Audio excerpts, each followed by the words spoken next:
back as well? Don't worry if you can't see me, they're struggling at the front too. I'd like to take you back, if I may, to April 2001. I've been holed up in a conference room for 6 days now, without windows, with my team and a bunch of telecoms consultants. And we've been beavering away on our plans for expansion into 15 countries in Europe. I work as a corporate development manager for an internet company, and things could not be better. I'm pouring as much of my salary as possible into the shares, which are $42 and rising. I dream almost daily of being able to buy my house outright and help support my nearest and dearest. Fast forward just 3 months. Those soaring shares, whoa, they've taken a nosedive, crashing below 99 cents. The European expansion plans, they're already gathering dust on the shelves, and the company's up for sale. I still have a job, though. I've been seconded to run the UK call centre and make just over half of the 120 people there redundant. If ever we needed strong leadership, it was then. And if neuro leadership had been in existence, I think our president, Mike, would have qualified for the Neuro Leader Club. So over the next 20 minutes, I'm going to share with you a little bit more about what this concept of neuro leadership is, starting with some big picture drivers that, what's forcing a change in thinking for leadership, share a little bit with you about the elements of the concept, and then finish off with 3 facts about the brain and how knowledge of those facts can actually help you to be a better leader of yourself and others. But first, though, I'm curious to find out, how many of you here are already familiar with this concept of the neuroscience of leadership or neuroleadership, which, just to clarify, is very distinct from NLP. It's not neuro-linguistic programming. So hands up if you're familiar with the concept of the neuroscience of leadership. Okay, so only a few. And I think probably the simplest definition we can give is that it's the application of relevant brain science to leadership behaviours and capabilities. And we'll cover some of those capabilities later on. So let's have a look or be reminded of a couple of key drivers as to what's forcing a change in thinking for leadership today. If my slide advancer will work. Excellent. Okay. So this comes from the work of John Finley and Abby Strauss from Maverick and Boutique.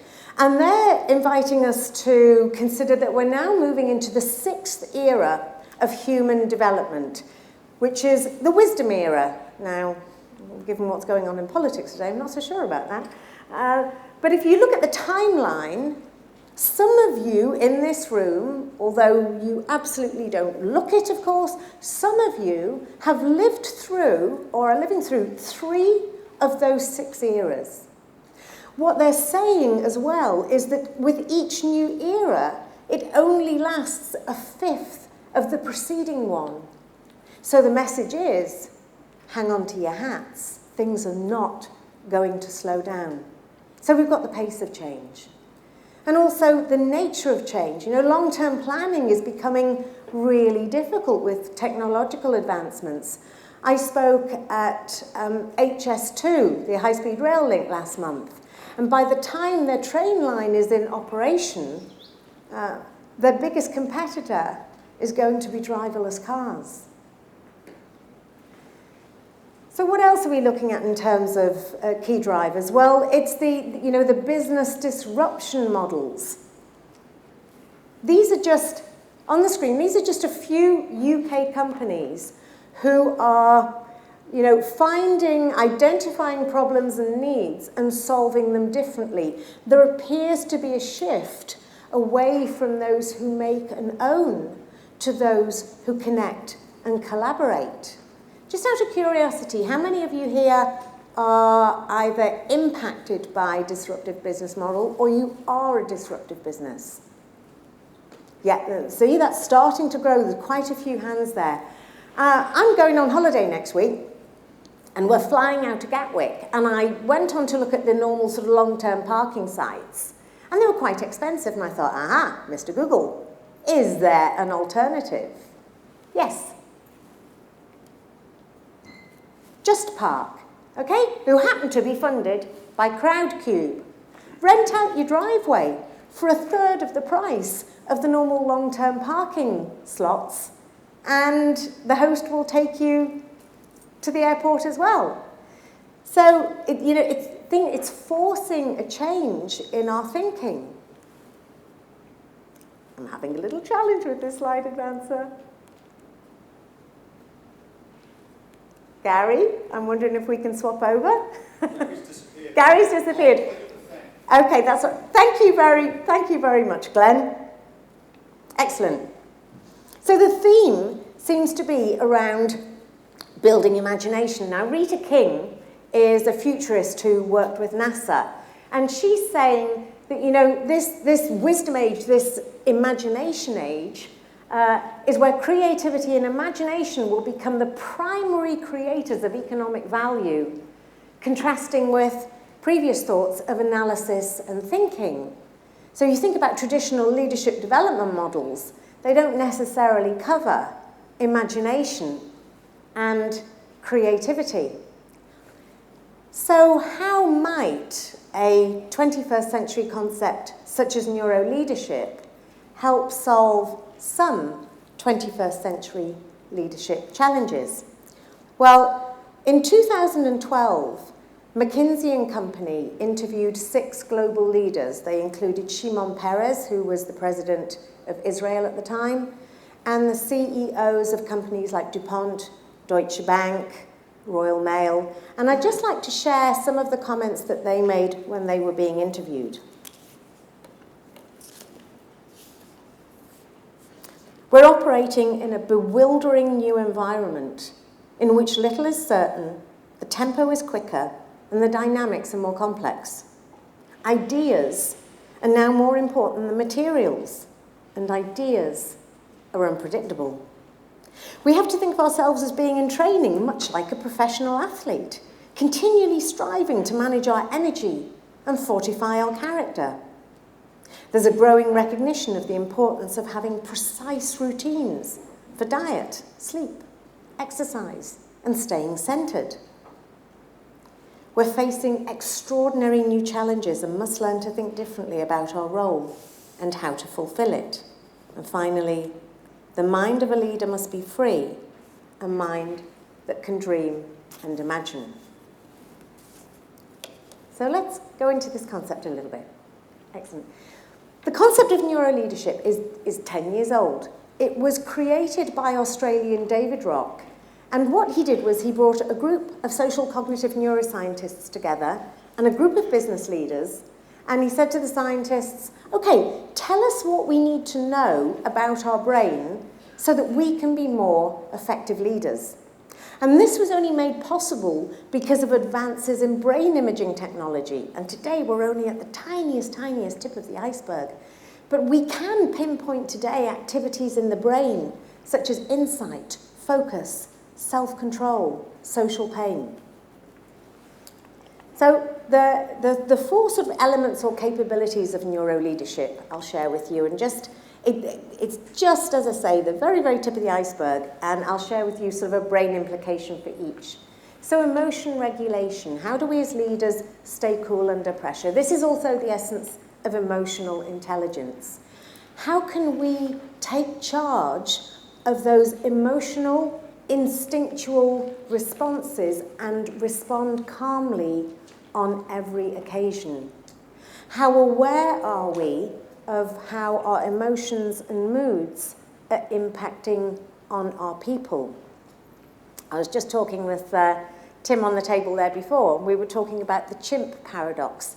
You know, for those of you who are familiar with the chimp paradox, how do we master our chimp? Okay, decision-making and problem-solving. Do we know when our brain is suffering from something called decision fatigue, when we really should not be making difficult decisions? Are we aware of the myriad unconscious biases that are driving our decisions? And how can we problem solve using insight, inspiration, imagination, and innovation? Yes, just a little delayed reaction. Collaboration and engagement. You know, how do we hold that tribe together? How do we understand what the threats to engagement are? Are we vulnerable enough as leaders to be able to say today, I don't know, let the group solve the problem and make the decision? Why is it that stories tend to be 7 times more powerful than any other form of communication when we're building engagement? And finally, facilitating sustainable change. You know, there are predictable dynamics of how the brain deals with change. And once we know these, we can then help our people through change by educating them. How do we help them to build those levels of resilience and master the emotional responses that they're receiving when we go through change? So in essence, neuroleadership is really leading with the brain in mind, being aware of what's going on between your ears there, and then being able to do something about it.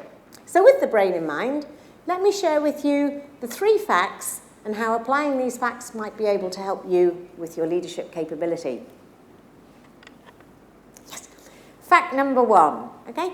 The main job of our brain is to keep us safe. When we were roaming the African savanna plains, we were out looking for lunch or being lunch, exactly, or we were being lunch. It didn't serve us to be pondering the future or admiring the sunset, because that cost us our life. And we developed an ability to subconsciously scan our environment 5 times more for danger or threat than for pleasure or reward. And we still work on that ratio today. This is the work of Roy Baumeister. You know, we are stealth experts in negativity. We default to the negative. So think about this for leadership implications. Even though we might not have saber-toothed tigers or enemy tribes after us, there are still work-based equivalents. And it can be something very, very simple, such as you leave a note on somebody's desk. You know, can I see you in my office when you get back?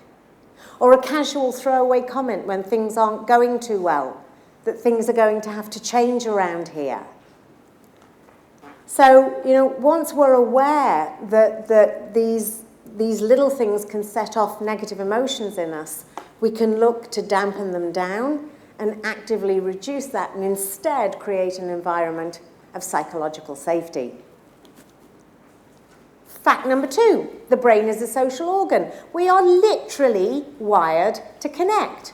And from an evolutionary perspective, it makes sense, because if we weren't protected by the tribe, we wouldn't survive. Now, neuroscientist Matthew Lieberman, he identified that the areas of the brain that registered social pain and physical pain are almost identical. But social pain goes deeper into our long-term memory. Think about the last time you hurt yourself. Ouch, you can remember, you can move on. Think about the last time maybe you experienced loss or rejection, and the recall hurts more and lasts longer. So, leadership applications for this. Well, the brain first and foremost sees the workplace as a social system. How, as leaders, can we then facilitate that much-needed tribal connection when many people are working in virtual teams or a distributed organisation or no longer working from home? And fact number 3, a attention is a very scarce resource. The brain needs just the right conditions to be able to perform at an optimum level, okay? With regards to adequate sleep, good nutrition, aerobic exercise. But it's especially true that it needs just the right conditions of stress and stimulation to perform and maintain attention and focus. Not too little, not too much, just right. That's why they call it the Goldilocks effect. Gloria Mark from the University of California has studied focus and attention extensively. Did you know that we switch attention every 3 minutes? And the longest we can focus on one piece of work is 20 minutes. So sustaining focus and attention is exhausting for the CEO of our brain, the one that performs all the executive functions. I'll just get Brian out here to show you a second. Here we go. He's got a splitting headache. So this is Brian, and this is our prefrontal cortex here, is right in the bit. You know when you get brain ache and you hold your forehead? That's because your prefrontal cortex is just behind it. And this is the part that's responsible for maintaining focus and attention. We need to give our brains a break. We really do. So leadership applications is how often do we do that?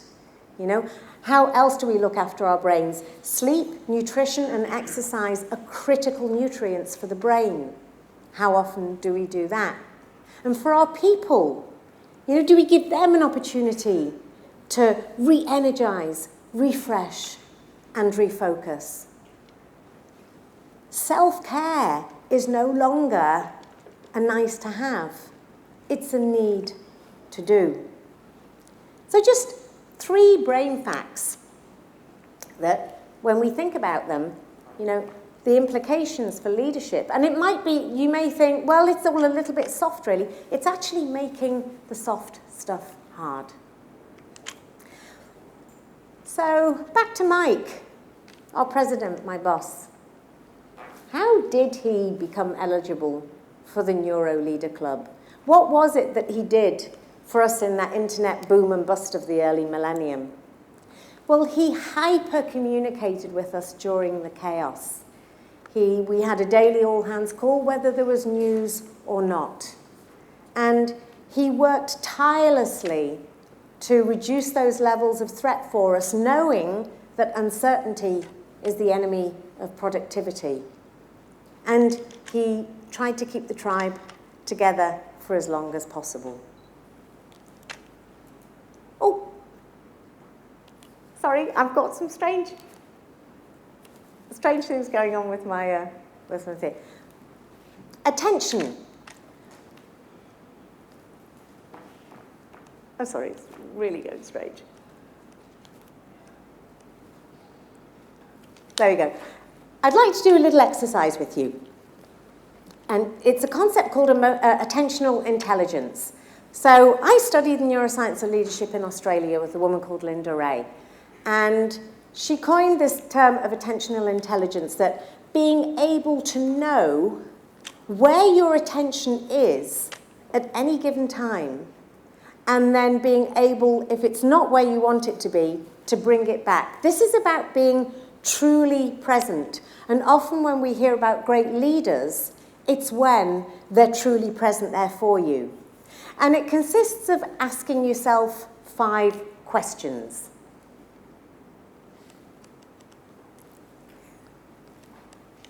Okay, right at this moment in time, what am I thinking at this moment in time? Right at this moment in time, what am I thinking? I'm thinking I might change over the slide advancer or go and get a laptop and do it myself. At this moment in time, is the other one working there? Okay, right. If it's not working, give up and do something different. Excellent. Right at this moment in time, what am I feeling? What do I want? Now, if the other 2 are in alignment, that's absolutely fine. But if they're not, and this is the power question, how am I getting in my own way? And finally, now I know this, What am I going to do differently? So let me take you through a very, very simple scenario, okay? So I'm in a team meeting. I might even be leading the team meeting, okay? And my mind has wandered off. So what am I thinking now? I'm thinking, when are we going to be able to wrap up this meeting? It's like I'm not in it anymore. I'm feeling irritated, frustrated, and I'm probably feeling a little embarrassed because it's an important issue and I have an important role in this meeting. So what do I want? I do want to re-engage. I do want to be present. I do want to get back into it. How am I getting in my own way? Well, I've already planned the rest of my day. I'm thinking about what I'm going to have for dinner and what glass of wine I'm going to have with that. And I'm sneakily checking my email. So what am I going to do differently as a result of this? Well, I'm going to put the phone down. I'm going to check back into the meeting. I'm going to have the courage to share that I've been distracted and disengaged. And I'll apologise. And I'm going to make sure that the rest of our time together is worthwhile. Now, this is something that you can do at any given time. And I'm happy to give you a copy of these questions if you give me your details. I practice this every day for a week, and just at any given time, what am I thinking? What am I feeling? What do I want? How am I getting in my own way? And what can I change? Yeah? So actually being able to master your attention. So the question is, neuroleadership the latest fad, or does it have a lasting future? Well, I'm not a professional fortune teller, but we do know that neuroscience is informing, supporting, and enhancing leadership capability. And we know this because it's been around for 10 years now, and we're seeing that in the organizations that are coming through. I think it's growing in popularity, and that's one thing that we need to be careful of, is that if it's something that you're thinking of pursuing, then make sure you do your due diligence. So, on this crazy, complex, and chaotic roller coaster journey of leadership that you are on, my wish for you is that rather than hanging on to the rails for grim death, eyes closed, and hoping it'll all be over very, very soon, that you will jump enthusiastically into the front carriage, open eyes, and with your hands in the air. Thank you.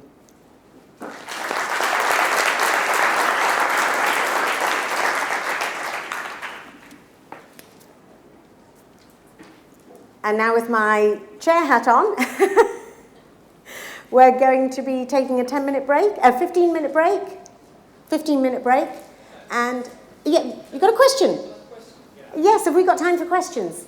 Very quickly. Very quickly. A little bit of research I saw not so long ago suggesting that people in middle age, over 40, should probably only work 3 days a week to actually be productive and constructive. Now, I am certain that everybody in this room should be working. Did you hear that? People over 40 should only be working 3 days a week. So, in terms of brain fatigue and so on, how does that relate and how can we flip that? Okay, I think, so people should only be working 3 days a week. I think it very much depends on your, on many factors, on your individual energy, on how much you love what you do. But I think it really is about getting a balance. So, for example, with quality sleep, when we go to sleep, our brain is at its most active. It's creating new neural pathways. It's embedding memories in many, many distributed areas of the brain. When we exercise, our brain creates something called BDNF, which is brain-derived neurotrophic factor, which is fertilizer for the brain. It's the best thing that we can do for our brain. And also, our brain lives on glucose, water, and oxygen. That glucose needs to come in the form of complex carbohydrates, so we have a slow release of energy. So it's about making sure you're really, really looking after yourself, and also, having a hobby, having an interest, being able to do something where you can get into flow, into the zone. And I think it doesn't matter how many hours you work then so long as you have that balance and you're aware of when you're fatigued. One main thing is, please do not try to multitask. We cannot perform two cognitive tasks at the same time. Both just suffers. Does that answer your question? Thanks, Tim. Excellent. Thank you very much.